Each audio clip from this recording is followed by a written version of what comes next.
And didn't David Arquette like almost die? Did you just talk about David Arquette? Lord. Did you bring David Arquette into a wrestling podcast? I said, didn't he almost die? Like, So You don't have to. Please just let me finish the conversation. I don't want to do this. I don't. Just. No!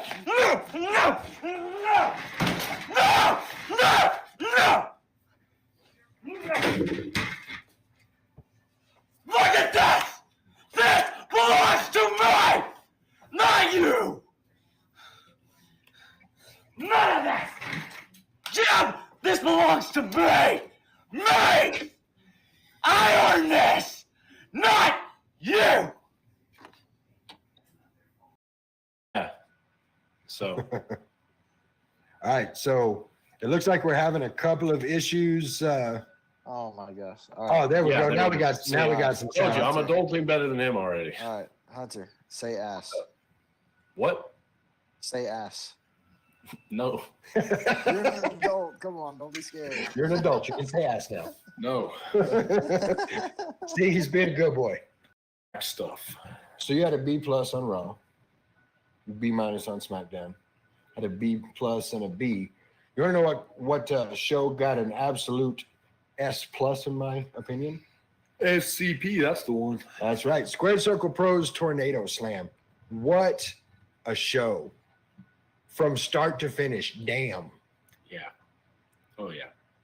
We had, beat him down and did so ugly. Yeah, it did him so bad that, he came home after one BCW outing and was like, Emilio Guzman, that's my man, till today wearing a War Chief shirt. So you saw how messed up. Emilio, I got love for you, bro, but, it's a cool shirt. You see how messed up that walloping was, but I'm curious because I'm like, how are they gonna make someone? Because all the promos they've done to build him up, I'm like, the way that Sammy's been taking shots for Roman Reigns, the only real shot he's given back is a shot with the chair, and then he just got mollywopped. He's never been the guy who just comes out and messes people up. What do you get? And can overpower Roman Reigns. What? What do you get? Wally mopped, obviously. Before we get into it, there's been a little controversy, I'll come to find out, so I'm going to have to address it real quick. Apparently, last week I said some things about our new WWE, the United States champion Logan Paul that upset some people. So I'm going to set the record straight. Logan Paul as a guy, not a fan.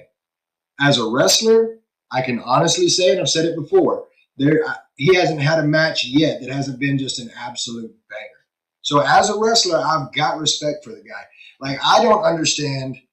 He's got all this stuff going on, and I don't understand all these people that just run out and try to support everything he does. And,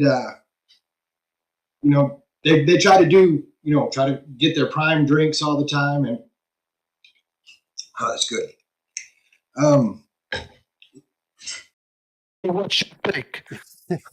So The Rock is on Buddy's list. The Rock is on my list. The Rock is on your list. The Rock is on our chat's list.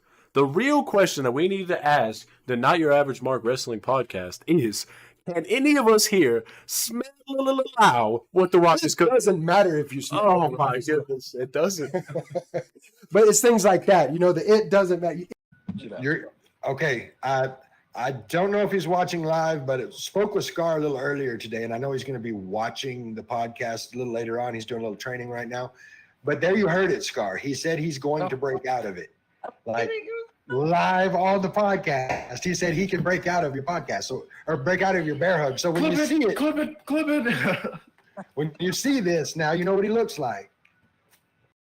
And then he freaking matches. You were talking trash about Drew McIntyre the other day. I was. Easy. Bullshit. Okay, no. I was just saying he's not number one pick contention. That's not true. I mean, But okay, stop this violence. All right. No more Russell on Russell violence.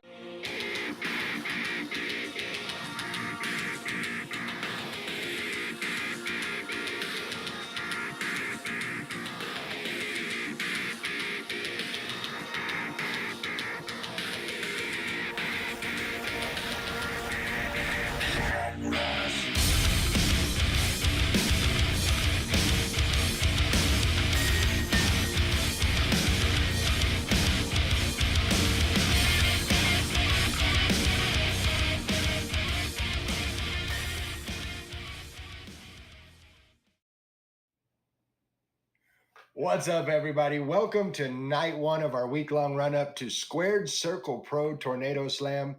I am your host. I am the tutorial boss. It's your boy, Guapo.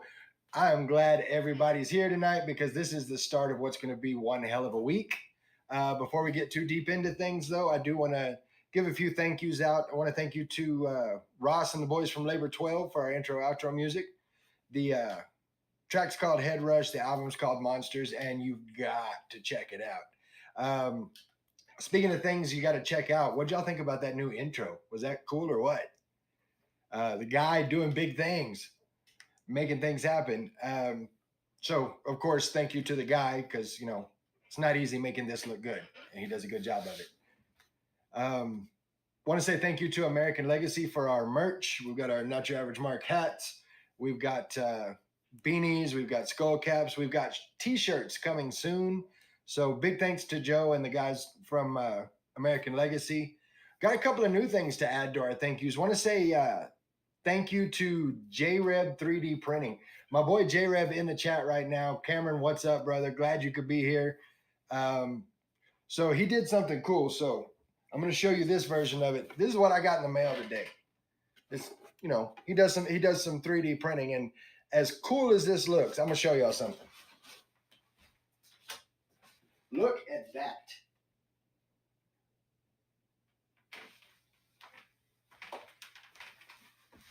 That was the hookup J-Rev gave to us today, and it is awesome. So if there's any kind of 3D printing work you need done, I believe the website on it is jrevs3dprinting.com.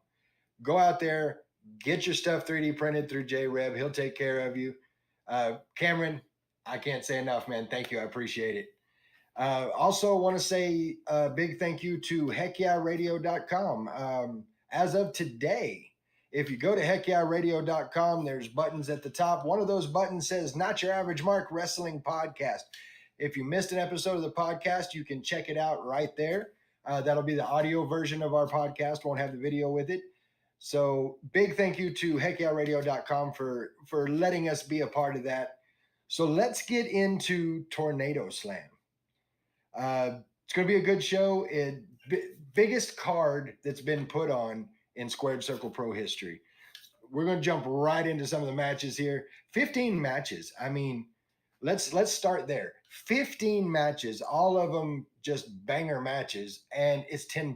You pay $10 at the door to get in. We've got the real deal Nobi Bryant going against the certified go-getter Draven Reeves. That's going to be a good one. That's going to be a good matchup. Nobi Bryant's on one right now. I mean, he's been doing really well in his matches. His match against Bobby Venom at the last show was good stuff. So I'm interested to see how that one goes. We've got a handicap tag match, the Living Proof Justin Taylor versus the Midnight Rider Marquise Jackson and Nate Collins. 2-on-1. And I'm going to tell you now, you cannot ever count out Justin Taylor. Every time you think the odds are against him, he finds a way to get it done. But there's a lot of animosity, a lot of history here with Marquise Jackson, Nate Collins. He's partnered with both of them. He's been turned on by both of them. I mean, there's some history here. So I see this one turning into a just straight up fight. And I'm about it. I want to see it. We have a 6-pack challenge for the #1 contendership for the Squared Circle Pro Heck Yeah Radio iPay-per-view Championship. This match is going to be crazy. Diablo Blanco, a debuting Kalel Santana, the Love Machine Tino Valentino, TOJC Bravo, Baby Samoa, and then another debut in Hondro Zuma. this is going to be something to see. Like, I haven't had the chance to see Hondro Zuma live. I had a chance to look up some of his film. This guy, he's going to be something to mess with. Like, he knows what he's doing in the ring. So it's going to be interesting to see how this one turns out. Of course, the winner of this one gets their shot at the Squared Circle Pro Heck Yeah Radio iPay-per-view championship, currently held by Chris Watson. Yeah, I'm still not a big fan. Me and Chris, we got issues. We'll figure it out. We would have had it figured out before. He don't want to smoke. That's what it is. He don't want to smoke. We'll have to get into that later on.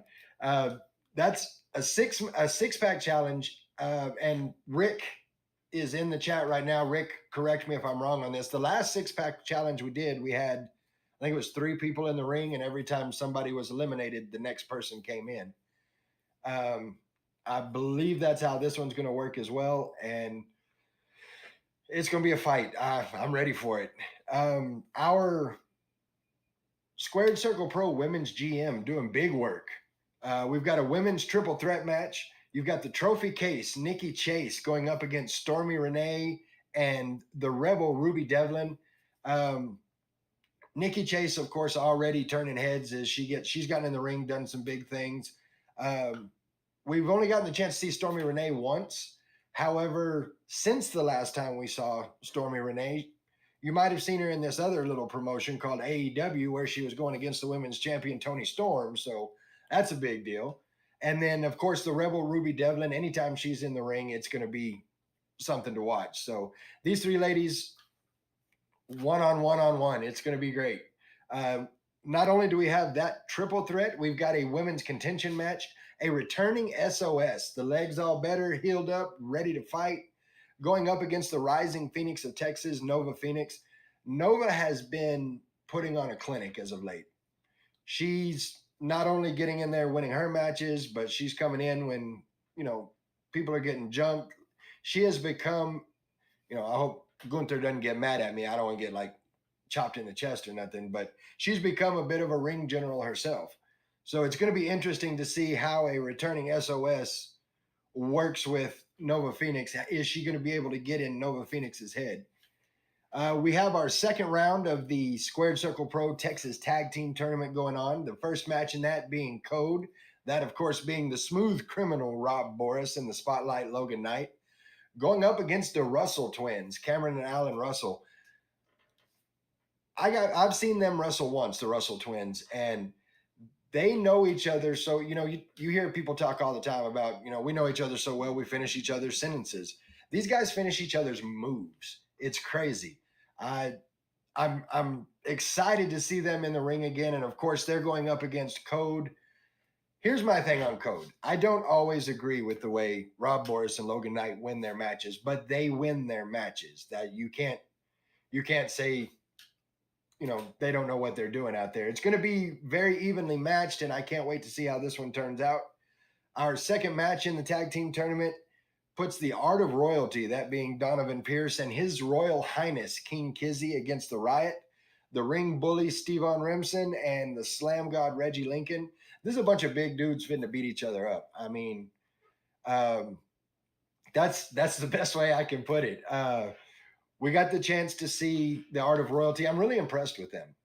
Like seeing their match at the last show at Spring Break. These guys, they're powerhouses, but you take powerhouse, you put them in the ring with another set of powerhouses, and I don't think there's any question about the Ring Bully Stevan Remsen. He is coming in there to beat you up, take your lunch money, and leave. That's basically what that is. And of course, when it comes to Reggie Lincoln, they call him the Slam God for a reason. I mean, he's good at what he does. He's going to put you on the mat. So it'll be interesting to see who's able to outlast who in this match. They're all big dudes. They're all powerhouses, but who's going to have that stamina to outlast the other in this? Our last match has our boys Downfall Cathedral, Ramrock, Ryan Riven, friends of the show, going up against the Canadian Pitbulls, Elias Castaneda, Eric Angel. I'm excited about that. Man, I haven't seen the Canadian Pitbulls do their thing in a minute, and I can't think of a better matchup for them than Downfall Cathedral. Of course, Downfall has said from the get-go, they're not here to win a match. They're not here to win 2 matches. They're here to win the whole damn thing, and I am here for it. Rick's in the chat saying Downfall were offered their bye. There was a result of the previous first-round non-decision. To their credit, they chose to wrestle. So they didn't even have to have this match. They said, no, we're not doing a bye week. We want to fight. And that's exactly what they're going to get out of the Canadian Pit Bulls. I am stoked for this match. It's going to be so good. We talked about the Rick says, whereas Los Crudos happily took their second bye. Yeah, they weren't volunteering for nothing. We talked a little bit ago about the Square Circle Pro Heck Yeah Radio iPay-per-view title and the number 1 contendership. Well, we have a match that will figure out who that champion's going to be. The belt is on the line. Brian Rage Rivera with Eluvio and Baby Samoa in his corner, going up against the champion Chris Watson. Of course, he'll have Diablo Blanco and Charlie 50 in his corner. Now, anytime you've got La Migra out there, you've got to have your head on a swivel, and nobody knows that better than Brian Rage Rivera. And so I think he made a good move, making sure he's got Eluvio and Baby Samoa out there to kind of even the odds. This is going to be straight, it's listed as a championship match. In my opinion, this is straight up grudge match. The history between these guys, there's no question, has been a bit ugly. So this is going to be a grudge match. It's going to get ugly. It's going to be a brawl, and I'm about it. Bring that on. We've also got talking about grudge matches. We've got a grudge match that was set up at Spring Break. Jeb Bingham and Clayton Bloodstone. These two are very, very evenly matched. So I'm interested to see how this is going to turn out. Jeb, of course, just livid with Clayton Bloodstone. Can't stand him. Don't want nothing to do with him. Just wants to beat his ass and be done. Clayton Bloodstone, not about that life. He's ready to show Jeb who he is, where he's from, how he's going to do. And so this ought to be a really, really good match. Rick's in the chat says, I spoke with TJ Mundell yesterday, and he isn't really cool with both groups being out there. I can understand why, talking about Eluvio and Baby Samoa and Diablo Blanco and Charlie 50. This could turn really ugly really fast. I'm not sure who the ref's going to be on that one, but he's going to have to keep a real tight rein on this, or this could get out of control really fast. So it's going to be one to watch. I mean, I understand where TJ's coming from. We've also got a Lost in the Mist blindfold match. Lau versus the Defender of Truth, Gabriel Alexander. Lost in the Mist, of course, at Spring Break, Josh Ryan falling victim to the mist as he tried to find out from Lau what this match was going to be. What kind of match does Lau want to do? Then they yank some bum out of the crowd to do the ring announcing, and I make jokes, but I am grateful for that opportunity, and I hope Josh Ryan is doing well. I hope the vision's coming back. I hope he's going to be all right. Hope to see him soon, as a matter of fact. But until then, I will be your ring announcer this Saturday night. So don't be too harsh. Jay Conrad Photography in the chat going, there went the neighborhood.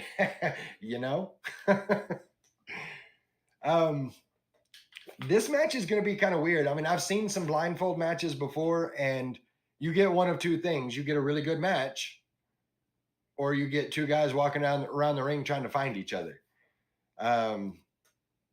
It's going to be interesting to see how this turns out. I know that Gabriel Alexander is livid, I don't think would be the word. For those that didn't see it, I don't remember which show it was. Was it November? I think it was a November show that they had an Asian death match, and there was chains, there was kendo sticks, there was trash cans, there was tacks, there was blood. And Lau took and ripped the bloody shirt off of Gabriel Alexander, dropped it on the table right in front of his mama. And Gabriel is out to avenge that. He doesn't care what kind of match it's going to be. He's ready to fight. And it's going to be interesting to see how this one turns out. We've also got our Squared Circle Pro West Texas Women's Championship match. The mystifying one, Misty Marks, our women's champion, going up against Megastar Angel. I'm excited about this one, man. Megastar Angel, of course, well-traveled, been around, and has made a huge name for herself. I mean, you don't call yourself the Megastar for no reason. It's going to be a hell of a match. Misty's got her hands full, but in the matches I've seen before and since she's won that title, Misty Marks does her best work when she's up against it. And so I think this is going to be nominee for match of the night right here. Then, of course, we've got our Squared Circle Pro Heavyweight Championship match. The Thunderbird, Damo McCullough, going up against the King of Thick Style, Sam Stackhouse. I'm looking over at the chat before we get too deep into that. Josh is coming along decent from a physical perspective, but emotionally and mentally, he isn't quite ready to return. I can understand that, man. That was brutal. Not only getting the mist in the face, but then the Shining Wizard as well. I can see where he wouldn't be quite ready to come back yet, but he'll be back. He will at some point, and I can't wait to see him. I hope he's doing. I hope his emotional and mental state gets a little better. Damo McCullough and Sam Stackhouse. This is going to be a barn burner of a match. There's no question about that.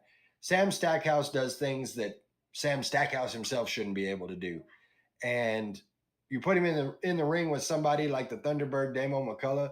Damo's a fighter. You know, beat him up. He's going to get up. He's going to fight right back at you. Damo's a fighter, and it's going to be a hell of a match. I don't know. If you had to ask me right now who's going to win that match, I can't tell you. I don't know. A lot of people would lean towards Sam Stackhouse because have you seen Sam Stackhouse? That's a big dude. But Damo's not a little guy himself, so this is going to be a good match. And then we've had two matches that have been announced this week. One of those putting the OTB herself, Lilith Blood, against Veronica Vega with El Gringo Loco. This one is going to be another one that could get out of hand really fast. Lilith and Gringo go back a long time.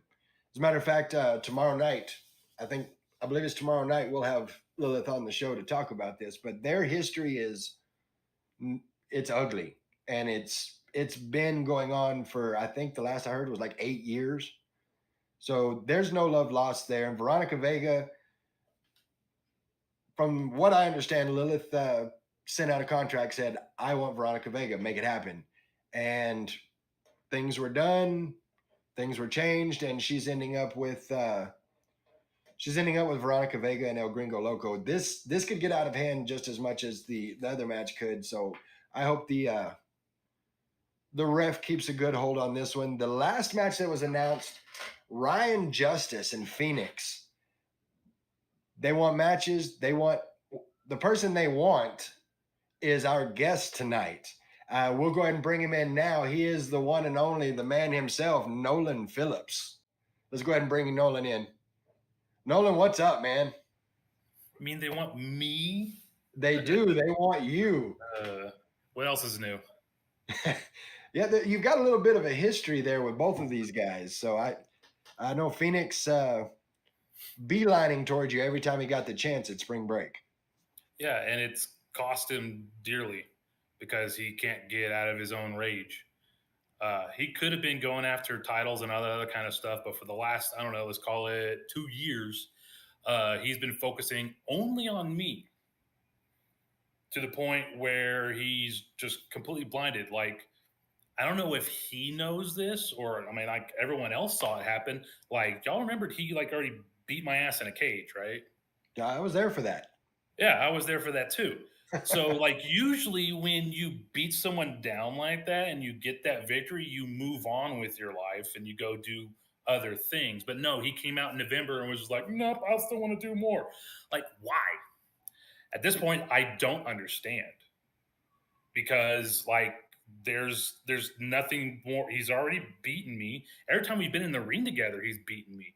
In fact, I think that's why he's still mad, is because when the title was on the line, I still won the match, even though he beat my ass for 10 minutes. There's nothing for him to take from me. Like, I don't have the title anymore. So, like, what's the deal? Get over it. Move on. Go do something else. I'm bored. So that's why I went and found a couple other guys to see if I could spice things up a little bit. Now, we're gonna talk about that, about this tag team match, but you're kind of all over this show. Of course, I'm all over every show, man. That's This show, that's fair. That's fair. at this point, kind of revolves around me to a certain extent. I don't even have to be in the ring anymore, but when I'm, cornering guys like Bam Bam Malone and Sam Stackhouse, of course I'm going to be all over the show, because those guys are the prime guys. And when you're with the prime guys, you're going to be all over the show. Well, you can't question that. Of course, Sam Stackhouse, your Squared Circle Pro heavyweight champion. Now, I did want to ask something about that, though, because in his match for that belt, he's going up against Damo McCullough, another guy that was associated with you, but there seemed to have been some miscommunication between you and Sam regarding that at the end of spring break. Can we kind of touch on that a little bit? Because to my knowledge, Damo was still with us.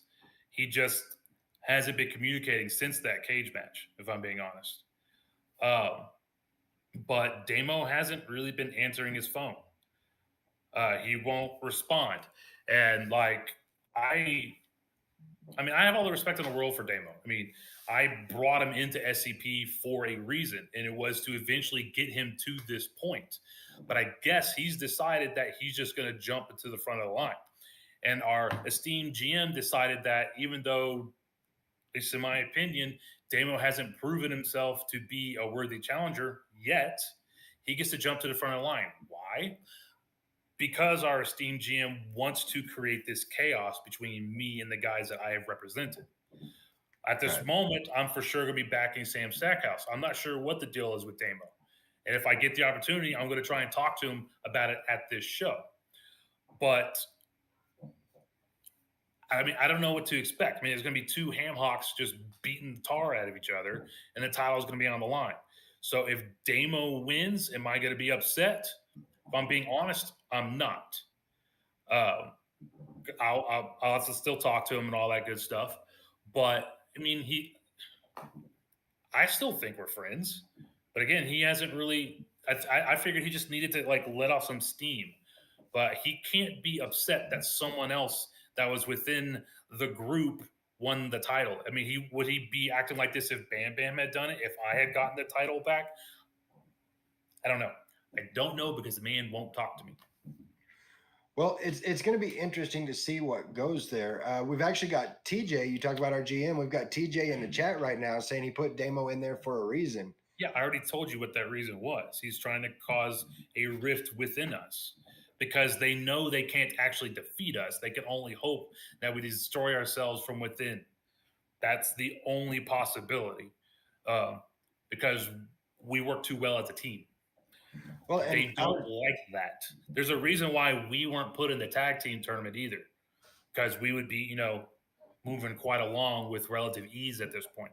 It could have been me and Sam, could have been me and Bam Bam, could have been me and Damo, could have been Bam Bam and Damo. Could you imagine if they would have allowed me to put Sam and Damo on the same team at the same time? This thing would be over at this point. I can't say I disagree. TJ wouldn't allow any of that to happen. Come on now. Very true. Very true. I was discussing this match with, a few of my friends, because that's what we do, is we talk wrestling.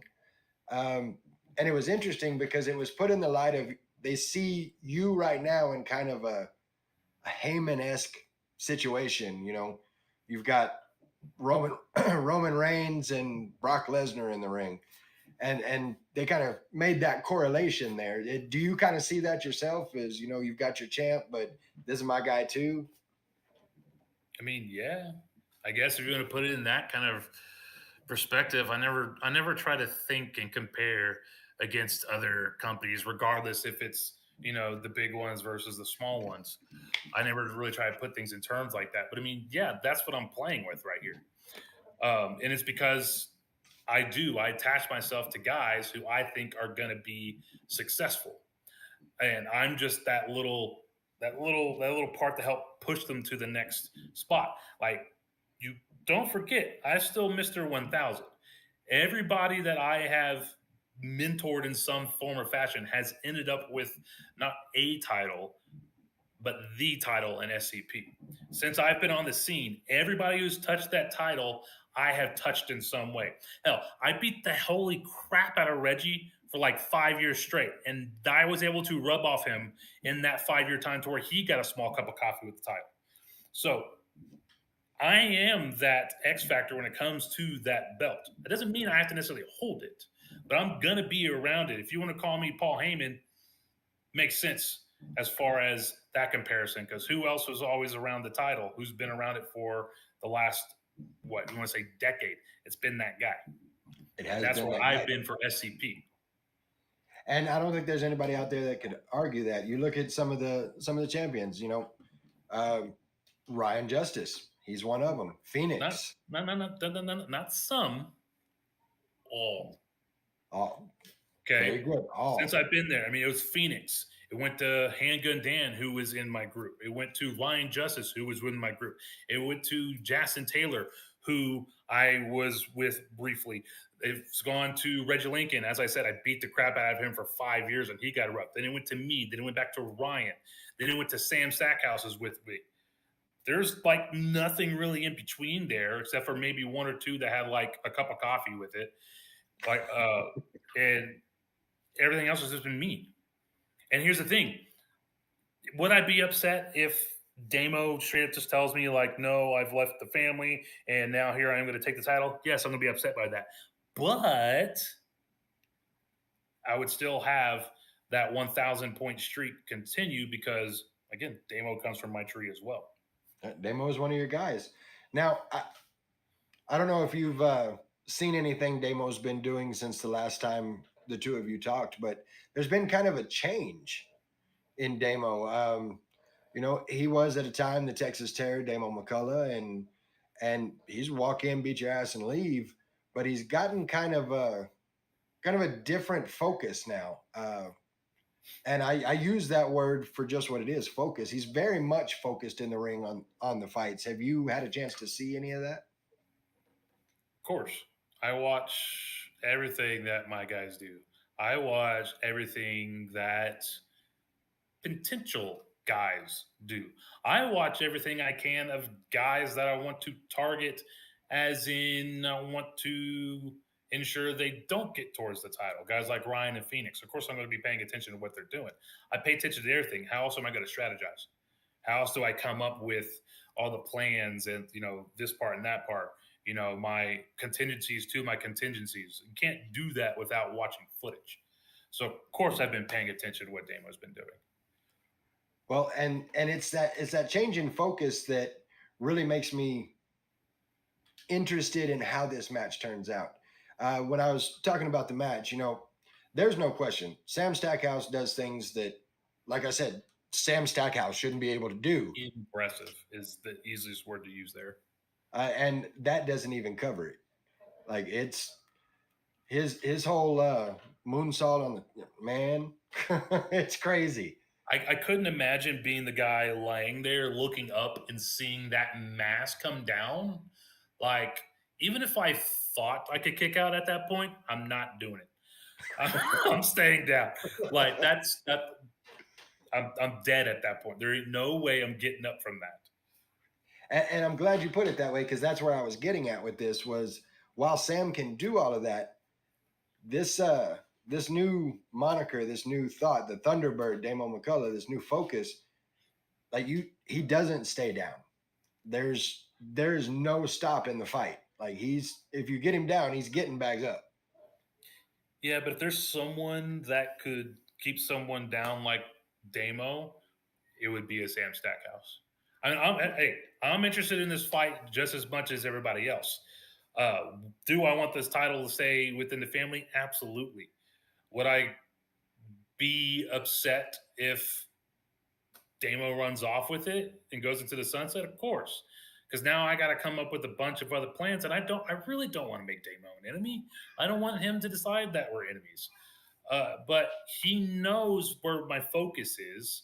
He was the first one I brought in here that was like exclusively like my guy. So he knows all my machinations, let's call them, at least as far as like what it pertains to. And he knows that if he does that, he's going to put a target on his back. And I don't want to hurt anybody. I really don't. I've never done that. I've never turned on anybody. They've always turned on me. I've always retorted. The problem is the people of Lubbock are apparently blind, and they can't tell that I've been the victim every single time, and it's everybody else that perpetrates it on me, because somehow everybody else gets cheered and I'm still left here going, what did I do?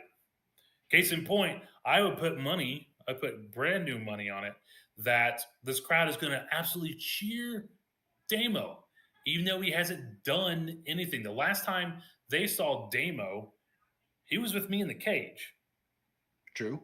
So are they cheering him simply because he's potentially going against me? Shouldn't they still be booing him? I mean, he was the one who perpetrated a lot of the acts that I asked him to do. I didn't force him to do that. I can't force anybody to do anything. I can make suggestions. But why don't I get that same kind of, reverence? Why is it just because everybody who immediately turns against me, is that what they get in return? They get to be cheered and bloviated by the crowd just because it's not me.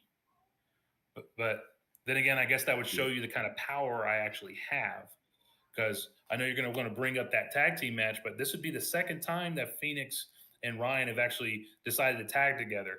And I don't know if you were around for this, but before that, the last time Ryan and Phoenix were in the same ring together, Ryan stabbed that man in the face. No, I wasn't there for that. Yeah, he stabbed him in the face because that's the only way we could get Phoenix to leave us alone in the first place. Holy hell. So here we are years later. Phoenix had to go through. So he went through, tried to have a blood feud with Ryan, and Ryan said, nope, I'm going to stab you in the face. He realized he couldn't pick on anybody else, so Phoenix decided he was going to pick on then at the time, Greenhorn, Chris Watson, and they fought for like a year and a half. Then once he got done making Chris Watson into the monster that he is today, he decided, I'm going to pick on the mentally handicapped guy.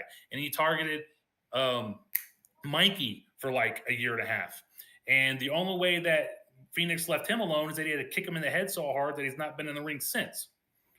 So this is where my conundrum is. I don't know what Phoenix wants, but so far I've only seen three ways that he's ended these things. It's either A, you have to stab him in the face. B, he just beats the crap out of you to the point where you become something that you're not. Or C, he kicks you out of the company quite literally. And I don't want to do this. I don't try to hurt people. Y'all might think I do. I've taken a chair to Ryan Justice's knee, like in January. We did that. But I want to point that out. Could we have done a significant amount of more damage to Ryan? Like, that's a question to you. I'm not rhetorical. Could we have done a lot more damage? Yes, absolutely you could have. Those were warning shots because Ryan decided that he was going to let his ego decide for him that he could actually beat us 1-on-3 and win the title. That's disrespectful. That's no. I don't give a crap if that title's on the line. That's disrespectful.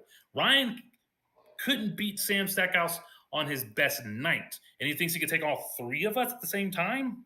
No. So a lesson had to be paid to Ryan that night. I'll even rewind all the way back to when Ryan first caused the issues in the first place, when I got him alone in the cage and he was basically unconscious and I had a steel chair. Could I have bludgeoned the crap out of him then? Yeah. Yeah.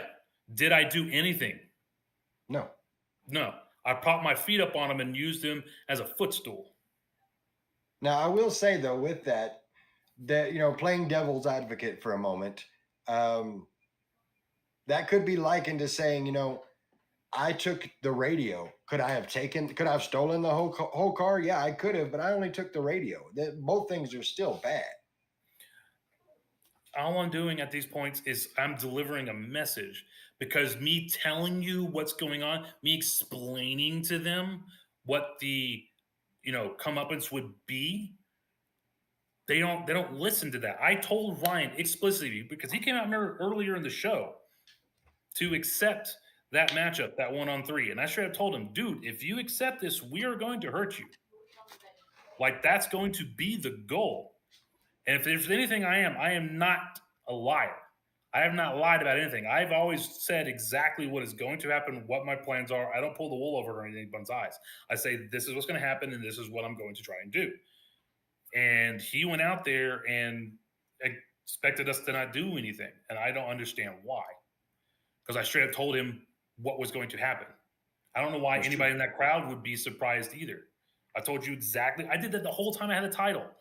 I would tell you exactly what I was going to do, and that's what would happen. That's actually the reason why Phoenix is still mad at me to this day, over 2 years later at this point. It's because I told him I wasn't going to fight him. I was going to let him get disqualified because I knew his rage would carry him to that. And that is exactly what happened. I mean, they call you the professor for a reason. I mean, you talk about contingencies on top of contingencies. I mean, that's. Well, I just call me that because I'm a smart person. It's because I actually have a degree. Well, I'm working on my 10th degree actually at the moment, but one of those degrees is in education. So I have a legitimate, professorship, if you would like to call it. Very true. So I'm looking over here at the chat, and TJ saying that the power is shifting. He said he was going to clean things up. He plans to accomplish that. And then talking about what the 3-on-1, he says, so 3 of you had to use a chair. No, I mean, you say had to, chose to would be the right word. Fair. So let's talk about this match. The big variable, of course, is that we have no idea who you're bringing in as a mystery opponent. Yeah, I'm just testing a couple things out. Like, one, I want to see how they adapt, because last time we allowed Ryan to have the mystery opponent, or excuse me, partner for us, which a lot of people are like, oh my God, Ryan's so brave for making that challenge. Completely forgetting that I made that exact challenge before Thanksgiving. Just That's that fair. he accepted it, like 6 months late. So, I mean, no time wasted, I guess. But I wanted to see what they would do. If they would even pry or ask, like, hey, could we know who these guys are? No. They're so tunneled in on me that they didn't care. They just went, oh, I get to have another fight where Nolen is within the vicinity. Sign on dotted line. They don't care. They're not thinking at all. Not even like considering that I might have, I don't know, a plan to go do other stuff. There's no question that you're one of the best minds in the business. But there's another X factor in this that some would argue what is, an equal mind, and that is. Wait, no. Are you really going to try and say it's going to be Paula? Yeah. No. I've been dealing with Paula since she first started in this business, and not once has she been successful when it came to us going against each other. Really? And okay. I would remind Ryan, if I want to go that far back, and it has nothing to do with S.C.P, but I've rescued Ryan Justice from the clutches of that witchy woman before. So I'm not really worried about Paula, because here's what I know is going to happen. She is going to do what she always does, and she's going to stab him right in the back. And when Paula stabs him in the back and costs him whatever she costs him, I'm going to be right there pointing and laughing. Having the I told you so moment. Oh, I'm going to shit my pants with laughter. You have no idea. Because once again, I will have been right. And everyone's going to be like, oh my God, we never saw this coming. What's going on? I'm going to be going, how'd you not see it? I told you. If everyone would just listen to me, things would go perfectly smooth.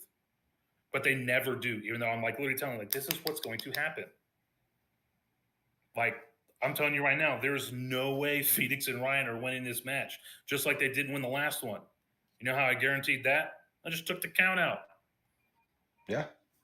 And I can tell you on this one, there is exactly 0% chance that they're walking away with a victory on this one.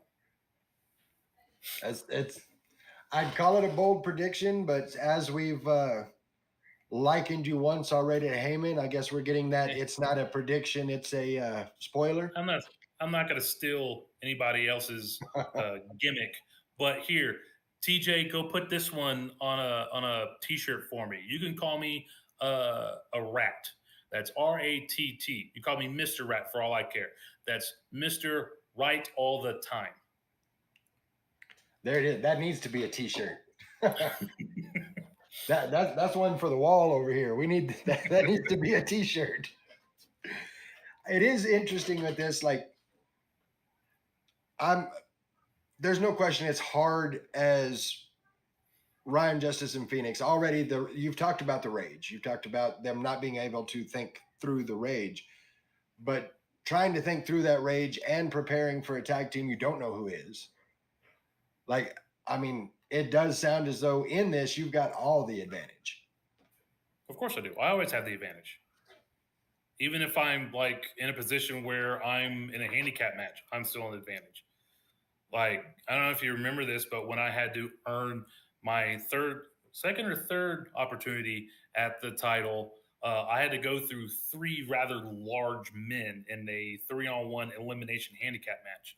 And I succeeded because I knew how to maneuver that around and to maneuver around it. So that's what I think a lot of guys fail to see is they don't want to use their intelligence. They want to stick with technique. They want to stick with their power or their speed. You know, that one little thing that they feel like really brings it to the table for them. And a lot of them don't want to use their intelligence. It's like they just don't think their brain is worth it. I think that should be their most potent weapon because I beat guys who are faster than me all the time. I beat guys that are stronger than me, bigger than me, more technically gifted. And I'm pretty technically gifted. I know how to turn dudes into knots, but I've wrestled guys that could really turn me into a knot as well. But I've always managed to figure out a way to win. And it's because they don't want to get creative. They don't want to think. So until Ryan and Phoenix can figure out a way to become less complacent in their abilities, I don't think they're going to be able to move forward. They're going to keep focusing on me, and that's going to be kind of a fail job on their part. Well, and I do have to ask, you know, we brought up Paula and you guys having a history. Do you think that history plays in her favor at all? Because, you know, you've played your hand several times and they've been winning hands every time. She has to have learned something from that. Do you think that becomes a factor? No. I don't use the same techniques. I go out of my way to try and find new things. I use new moves or I come up with a new scheme. I'm not going to use the same thing over and over because that becomes predictable. That's how you become predictable. The second I have if I have something that I really like to use, like, I don't know if you knew this, I really like to use the running knee. That's one of my favorite things to do. Just to hear the sound of like kneecap to skull, hearing that nice, you know, crunch before you go for it's just yeah. But I stopped using it because I was becoming predictable with it, and I also don't like to do stuff that everybody else is doing, and everybody and their mom started using knee strikes, so I got away from the knee strike. The only thing I think I've ever really kept that has always been successful for me has been the backslide. And that's because it just always works, and I can hit it from pretty much anywhere. So I just got the perfect backslide. Speaking of Rage, he's going for the title, the iPay-per-view title. I actually beat him with something called the backpack slide. Backpack slide. So do you know what a gory special is? I do not. Hook both arms, and then you got the legs hooked up around your waist. So it kind of looks like you're holding them like a backpack. Okay. Kind of like a reverse surfboard looking thing. Yeah, I actually beaten him with that one. Like that one, you literally can't kick out. I got your arms and I got your feet. There ain't nothing to kick out with. There's nothing to do. Yeah. No. But if I pulled that out, no one would see. They would like, oh my God, you won with that mirror. They'd be bored. They'd be acting like they're bored, like, oh, because you just pinned him. Guess what? I still won. Like I was known as the flash pin professor for a reason. I can pin you from nowhere. You can beat. I don't care if you beat my ass for 10 minutes. I'm going to be able to take all that punishment and then still walk away with a W.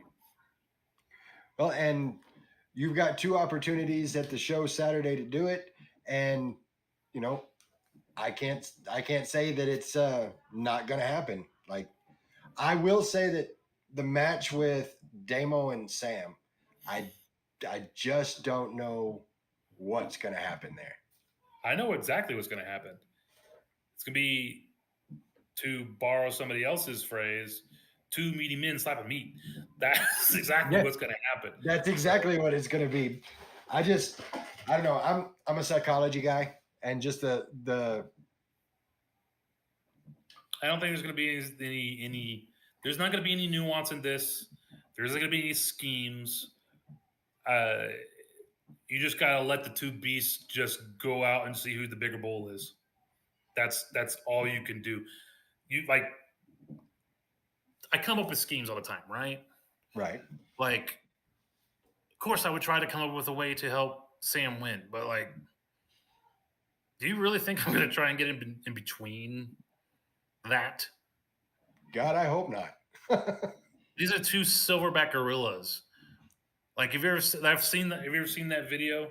There's 2 silverback gorillas just beating the crap out of each other at the zoo enclosure. Someone's like, "Someone get the zookeeper." It's like, what the hell's the zookeeper gonna do? I can't do anything in that situation. I'm not doing anything in that situation. So yeah, you're just gonna watch. You didn't bring a tranquilizer gun, grab a chair, and sit by me. I'll pop a squat with you, and I'll just call it like I sees it. There ain't no way I'm getting in between those 2 meat men. It's not happening. Well, I think it's safe to say that everybody can see that There he is. now and in the past, you are definitely making moves through the Squared Circle Pro. I would be remiss if I didn't ask. Can you give us anything about the mystery opponents?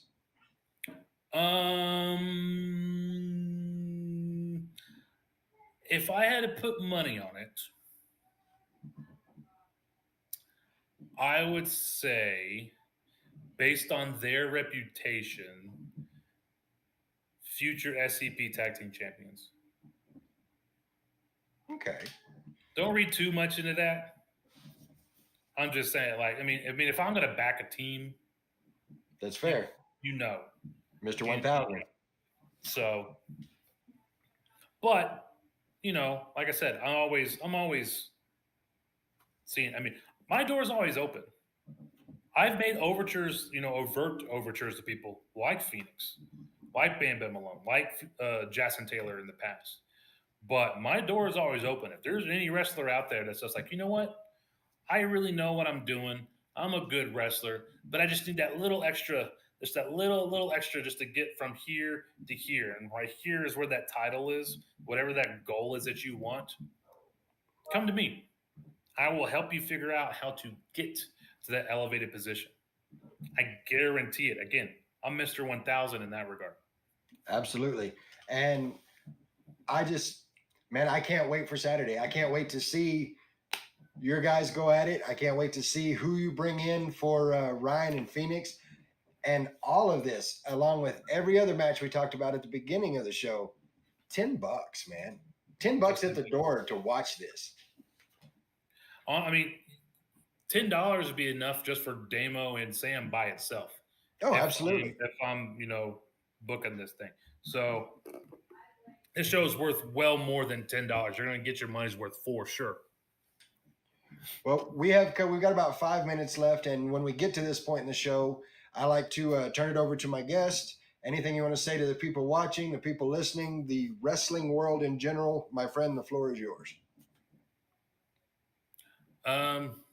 Like to the people and the S.C.P crowd? Yeah. No.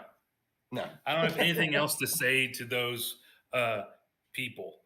I mean, they don't even have a proper schooling facility. Like, you know why they call it Texas Tech, right? Oh, Lord. Here we go. Why is that? Because it's technically a university. But hey, the school is finally number one in something. As of the most recent studies, Texas Tech is now the number one university for venereal disease. So congratulations, Lubbock. You finally won something. Well, that is something. I mean, these are the people that are coming to the shows. These are the people that, like, again, they want to boo me. There's people there that boo me, don't even know why. I haven't sat there to ask. Like, I started asking, they're like, oh, boo, you suck. I'm like, how do you, like, what does that mean? What do you mean? Why? You don't even know why you're booing me. You're booing me because that guy told you to. And he don't even remember why either. Anybody watching the show tonight, I mean, they might have a new reason to boo you. Hey, if I'm going to give them a reason, they turned on me. Fair. Okay. They wanted me to be the villain. So guess what? I'm going to give them exactly what they wanted because that's the kind of guy I am. I'm a mirror. I'm a mirror. I'm going to give you exactly what you gave me. All the energy you give me, I'm going to reflect it back. That's why you and I actually have a good relationship because you don't come out here and try to dick me around. No, not like at all. Everybody else.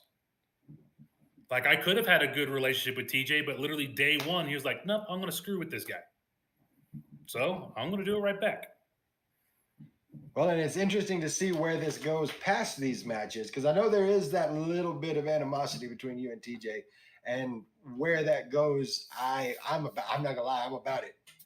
I mean, I've had every kind of job there is in wrestling. I've been a referee. Clearly, I'm a great manager, champion wrestler.